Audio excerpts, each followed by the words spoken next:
Hey guys, how's it going? It's Al, week 6 on Draftkings, and we're going to take a look at some top stacks for the week. I'm going to go through 5 different stacks. We're going to plug them into the Rotogrinders lineup builder, walk through how we're going to build our stacks, how many pass catchers we're going to allow, which players we're not going to allow into our stacks with our 5 quarterbacks, and we're going to talk about a bring back player for those of you who ask, and there's somebody every time I do a video like this that asks, what is a bring back player? A bring back player is somebody that's on the opposing team. Quarterbacks aren't only correlated with the pass catchers that are on their team, they're also highly correlated with pass catchers or players on the opposing team, because if a game shoots out and quarterback A or quarterback on team A has a good day, it's also likely that players on team B also had a good fantasy day. So when you're stacking, don't forget to bring it back with somebody on the other team. We also use secondary stacks in our tournament lineups. It's these things that we talk about all the time on this channel and definitely on Twitch. Every one of these shows is recorded live on Twitch. Come stop by the channel. Would love to get to know you over there. I spend about an hour chatting with chat every single day before we get to the YouTube portion of the show. And we also have a Discord that's linked. All of the links for everything, all of my socials, everything you need, discounts to all the sites are linked down below in the description. Expand it, click show more, scroll through it, click things, right? We've talked about that on this channel. We talk about it usually with likes. 10% of the views need to turn into likes. If we get 20,000 views on this video, 2,000 likes is a must. 1 out of 10 people. Not asking you for much. I know how many y'all watch. I know how many y'all make it through most of the video. If you enjoy the content, costs you absolutely nothing to click things. Leave a reply down below. And if you're new to the channel, thank you for finding us. I hope that the thumbnail was as colorful and as inviting to get you to click it to come here, and I hope that the content helps you stay. And if you do want to stay, make sure that you click that subscribe button, ring the notifications bell. I come out with a lot of content throughout the week, and we have a second channel, which is somewhere around here. You can find a link to it or whatever, and that's where our recap video going over how everything went the previous week is posted. So without any further ado, let's take a look at our top stacks for the week. I'm going to start with Matthew Stafford, as you guys saw on the cover, so I'm not going to keep him under any sort of wraps. He has not been great this year. He has not been bad this year, but he has not been great this year. He has not exceeded 300 yards and gotten us the bonus in any game. He has thrown multiple touchdowns in 3 of 4, and especially now that he's got Galladay back in the fold, I think that his expectation on a week-in, week-out basis is going to improve. And when you factor in the matchup with Jacksonville, who has allowed every single team that they've played against, every quarterback that they've played against, to reach the 300-yard bonus on DraftKings, this looks like an absolutely great matchup for the Detroit Lions, who have a implied team total of 28.5 as it stands at time of recording. Now we can go look at his pass catchers. Let me click on Detroit here. We'll go to his pass catchers. We'll look at flex, right? Kenny Galladay, as I said, 7 or 8 targets. He's the guy that makes everything go in this passing game, and everybody else kind of slots in. He missed the first couple of weeks of the season, and Marvin Jones Jr. is a good NFL wide receiver. He is an excellent, in my opinion, wide receiver too. A secondary guy is really where he kind of fits in. He's not the guy that can take on shadow coverage. He's not the guy that's going to beat the number 1 corners, but he's an excellent secondary guy. So when Kenny Galladay's there, Kenny can get a lot of end zone looks. He can take the market share of targets. He can get the big looks and handle double coverage. And that allows, one, guys like Marvin Jones Jr. and TJ Hawkinson to operate in ways that I think are going to be very beneficial for both of them and Matthew Stafford. Now, Hawkinson's volume has kind of fluctuated up and down. I think he's a good play this week. I think he's more of a tournament play based on price. He can definitely have touchdown upside against this Jacksonville team that's allowed opposing passing attacks to do great. As I said, Marvin Jones Jr., more of a tournament play here. We've seen his volume dip, but they haven't thrown the ball a whole lot, and I expect a little bit more in terms of passing this week, because Detroit's defense, not amazing, not outstanding in any means, and the things that both of these defenses are kind of weak at are things that the opposing teams are strong at. So Jacksonville, really weak at stopping the passing attack. I think that if we can get Patricia to stop just feeding the ball to a 78-year-old Methuselah at running back, we could actually get some stuff done in the passing game with a 300-yard expectation and multiple touchdowns. So we're going to go over to not DraftKings, over to Rotogrinders. We're going to look at their lineup HQ.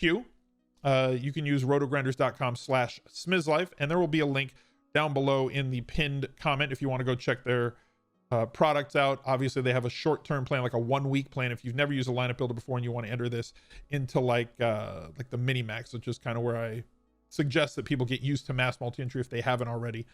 So I'm going to use 1 to 2 players in my stacks. I'm going to apply this to all team groups. This is Matthew Stafford as a conditional player. We are going to X out all running backs from our stacks. We're going to get rid of every one of those guys. I'm going to keep Hawkinson. I'm not going to keep Jesse James. I'm not going for the YOLO over the top play. You can keep Danny Amendola in that if you want. I'm fine with that. Not going to use Marvin Hall. So I'm going to force 2 of these 4 players into my Stafford stacks. Going to opponent player groups. Let's click on Stafford as well. And then we're going to look at who we're going to use on Jacksonville. I'm going to use exactly 1 Jacksonville player in my stacks with him. You can expand this to 2 if you'd like. I think that James Robinson is a good play.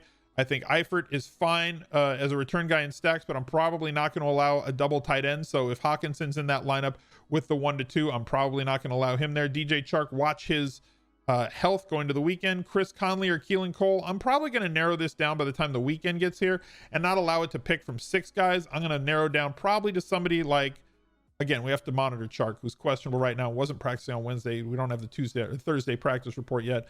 Robinson and Chenault are probably going to be my 2 highest allocations. If DJ Chark is out, we'll probably add more Cole and Conley to that. You can, if you want, you can go through and make this Stafford, if you want to make sure that it's a double stack every time, just set it player use exactly 2 players. Or if you want to allow single stacks, you go 1 to 2 players. And we're going to run through the lineup builder once we're actually building lineups. And if you see what you have and see what you want to have, and if you like what you have, then you stay with it. If you want to say, you know what, I really want to go all in. If Stafford has a big day, then 2 of his pass catchers are also going to have a big day. Make sure that you're using 2 with 1 back. If you want game stacks or onslaughts, go 2 and 2. Going to our next player on the list, we're going to go with Deshaun Watson. They faced some tough defenses earlier in the year, which had Deshaun not looking all that great for the first few weeks. At KC, at Baltimore, at Pittsburgh, held him under 22 points in all 3 of those weeks. Minnesota has been very friendly against opposing passing teams, and Jacksonville, as I said, a soft opponent that we want to attack, as you see here. 3 touchdowns, 359 against them, and 25. He's not running as much as he used to. He's spending a lot more time throwing from behind the line, even though they are moving him around and moving the pocket. I like where his numbers have gone the last 2 weeks with softer defenses. Tennessee is a very, very good team, but they're one that can be exploited through the air. I know that Josh Allen did not accomplish that, but coming off of a short week, I think that Deshaun Watson gives us another chance at 300 yards and multiple touchdowns. Looking at his pass catchers, they're pretty much straightforward. Will Fuller has the ability to tear the roof off. Although we have not seen him do that this year, he's been very, very consistent. Outside of week 2 against Baltimore, where he was a little bit hobbled, and Baltimore is an extremely good team and a very good defense. Kansas City, 22 fantasy points against Pittsburgh. Very good defense, 15.4. Minnesota and Jacksonville, 25.8 and 15.8. 3 touchdowns through his first 5 games and still under 7K. Brandon Cooks had a massive bounce back week. After 3 targets and no catches in week 4 when he burned a lot of us, came back and they basically said, they interviewed Watson after the game and he said, well, Brandon, we couldn't get him off in week 4, so we were actively looking early in the game to get him some very easy looks and catches to get him off the schneid. And that kind of got him to that point. So whether or not that continues, we'll see. The price is only 5K, so using him in stacks, not something to shy away from. Randall Cobb has been active and is going to be included in my stacks with him. So let's go over to the lineup builder. Let's sort by Houston. Looking at our team player groups, I'm not going to use the running backs at all. They're not utilized as much as I would want to. If you want to go with a tight end, fine. I'm probably going to focus on the pass catchers. I'm going to focus on these 3 especially. I'm trying to get the guys that have most of it so that I can get all the way to the top. Going to use 1 to 2 in those lineups. Going over to our player groups here for the bring back player, looking at everybody that's on Tennessee, I am going to allow a wider group here. If Derrick Henry has a really big day, that means that they're playing from ahead. That means that Houston's playing from behind and is going to be forced to throw. Jonnu Smith, going to allow him. Ferkser, no. Raymond, no. AJ Brown, yes, even though he's in kind of a tougher matchup. Corey Davis, if he comes back and is activated off the COVID list, with AJ Brown drawing tough coverage this week, might be kind of a sleeper at a very, very, you see on the percent played projections here, he's at 1%, and at 4.8K is going to be extremely contrarian this week. So not difficult to overweight the field if you want like 5 or 6% Corey Davis, if you think that the market share of targets is going to increase with AJ Brown in a tough matchup, even though AJ Brown is very possibly somebody who's matchup independent, right? Where kind of like a DK Metcalf, like you can have a really good cornerback, but it's not going to affect it. So if he's out, we will take him off the list. Very simple, right? What was the line from Major League? This guy's dead. Cross him off the list then. Very simple. Shouldn't be too hard for us to figure that out. Next quarterback that we're going to look at, talked about the other side of this game already. I think that this game is extremely likely to shoot out for defensive matchup purposes. Gardner Minshew's been good. He had one bad game against Miami, 23, almost 24 DraftKings points, almost 25 against Cincinnati, at Tennessee, 28 DraftKings points, and Indy, who's a very good defense, 21 DraftKings points, multiple touchdowns in 4 of 5 games this year, 300-yard bonus in 3 of 5 games this year, now facing Detroit, who is just not going to pressure you and does not have all that much talent in the defensive backfield. Chat says, and he's got a really good handlebar mustache. You can't take that away from him, nor can you scheme for a mustache. So you have to factor that in when you're rostering Gardner Minshew. Robinson is somebody who I think people are going to play as a standalone, which may or may not. Look, I don't think that one's going to hold down the percent of the other. I'm not going to include Robinson in my stacks here. I may disallow him, but he has seen good usage in the past game. I just haven't decided. It's going to be a decision I'm going to make based on game theory, based on what I think the percent played number is going to be for James Robinson on the week, and whether or not and how much stacks and double stacks of Minshew are going to be played. As I said before, DJ Chark did not participate in practice on Wednesday, was hobbled during the weekend game. We're going to need to wait and see what he is able to do. If he's inactive, that really opens things up for us, because Laviska has become a major part of this offense, and they're kind of opening it up and using him a little bit more downfield, and he's only 5,200. Really like him. Keelan Cole is somebody else who's been solid but unspectacular and has good usage in the end zone this year, with him not going to DJ Chark. Now, if Chark is out, Keelan Cole, to me, takes a massive bump at 4,900. The other player that takes a big bump here is going to be Conley, who kind of fluctuates. If Chark is out, we're going to elevate Conley, and he's only 3,600. Great value play there. Eifert, also somebody that's in play for me if we're looking at that team. So going down to Jacksonville in the Rotogrinders lineup HQ, we're going to use between 1 and 2 guys for this stack. You can say that you want to just use 2. That's fine. If you want to get really frisky with it, if you want to include Robinson in your stacks, you can get frisky with that as well. What I would more likely do is not include him in my stacks. Like, thinking about it from a lineup building perspective, right? If I'm using the optimizer, I'm probably going to limit the stacks to just the pass catchers and the quarterback. But guys that have a lot of usage in a pass game at running back, Robinson, we'll talk about Myles Gaskin, somebody like Davis, right? I'm going to build my stacks to make sure that there's only these guys. I will probably also build a secondary group that says no more than 2 of all of the offensive skill players, including the running back, in any one lineup. So if it wants to use Robinson in a Minshew lineup, it's not going to also have a full game stack with, an onslaught with quarterback, running back, 2 wide receivers.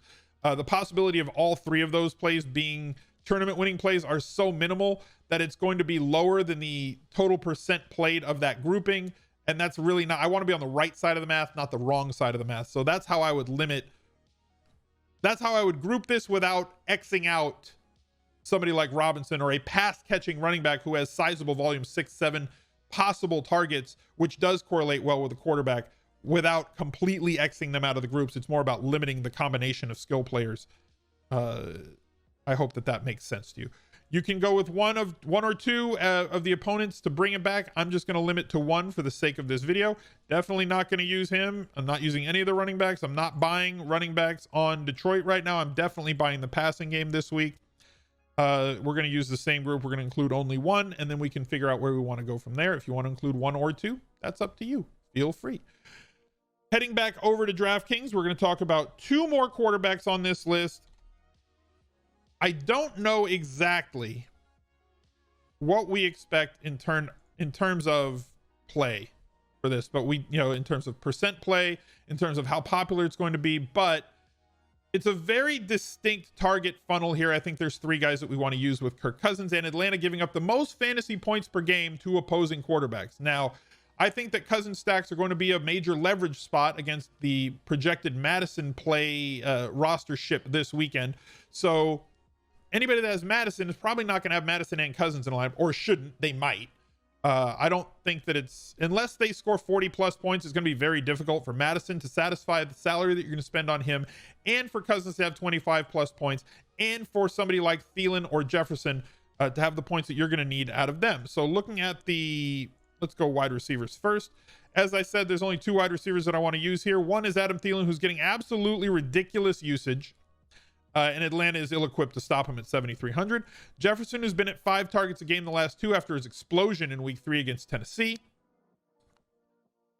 I could see him getting loose against this Atlanta defense. Even if he only has 6 targets, he can still post a line that is worthwhile for us, especially with the way that he is used on big splash plays. I might limit the amount there. And then we also have Irv Smith, who saw a breakout last game with 5 targets.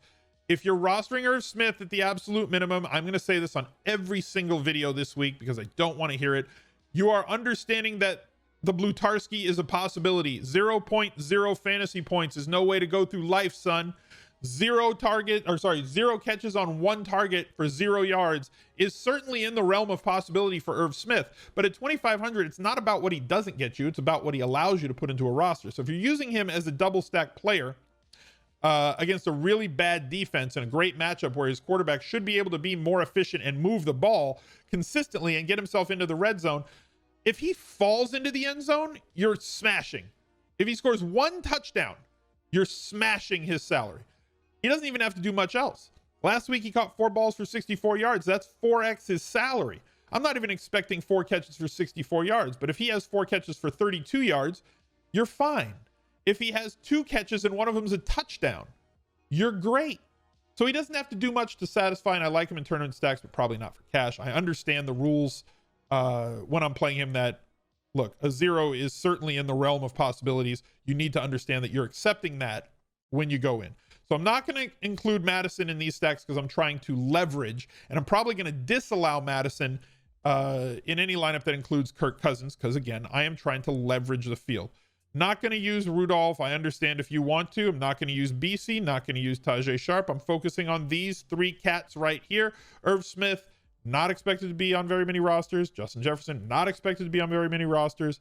And I'm probably, if I'm going to use him, I'm going to go with a double stack because, again, I'm trying desperately to leverage off of Madison clickability. Everybody's going to want to click Madison this week. They know what Dalvin Cook did. They know how bad this Atlanta defense is against running backs, but they're equally as bad against passing games as well.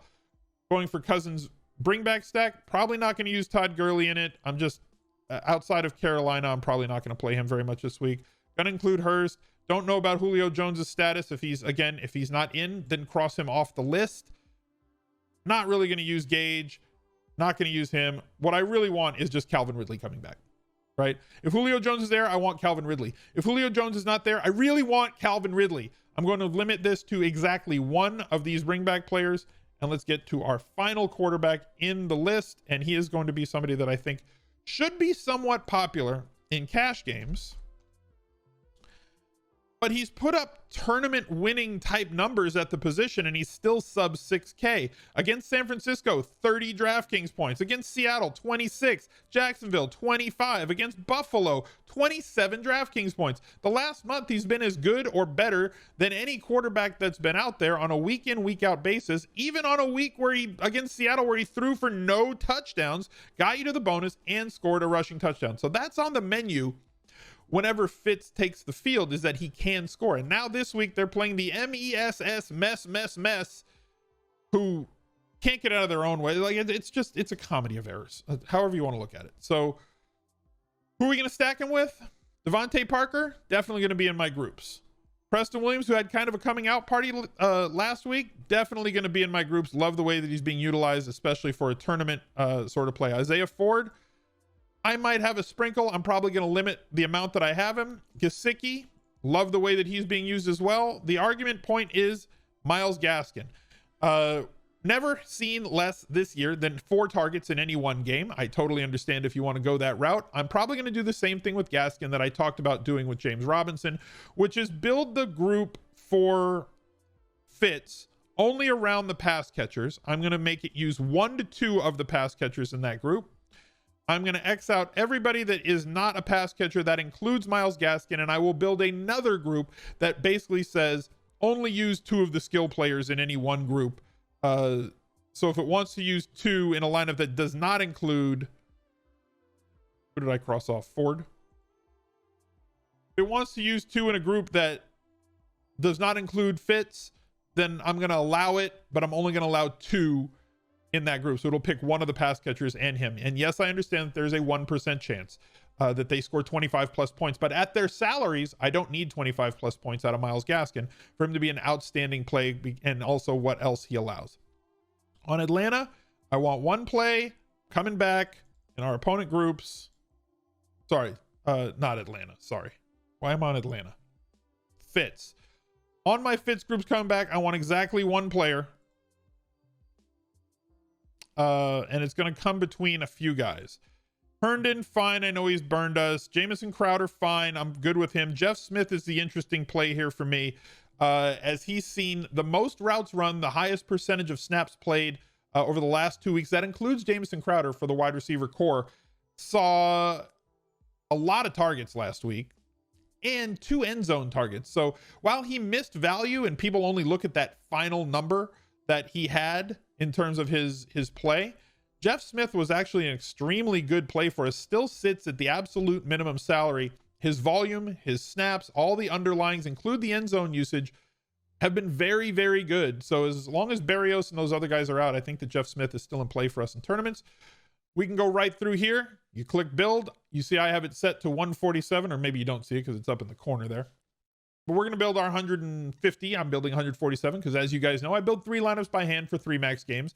Then I have the lineup builder build another 147 for me every single weekend. And then we can take a look at what it brings up for us here. And again, you can't go to any site. I don't care what lineup builder you use, whether it's Rotogrinders, Daily Roto, whether it's Fantasy Labs or any other. You cannot just go to a site and expect to just plug in lineups into a lineup builder and just run it vanilla and be done with it. That's not how any of this works. So looking at our team stack summaries, we got all these players used in 1-player team stacks, 11 teams used in 2-player team stacks, and all these other things that we can kind of look at. Our highest scoring lineup is these other ones. It's got Jones with Freeman. I haven't built any other rules into this. I would probably build a rule that says do not use a running back with a quarterback, excepting for certain guys.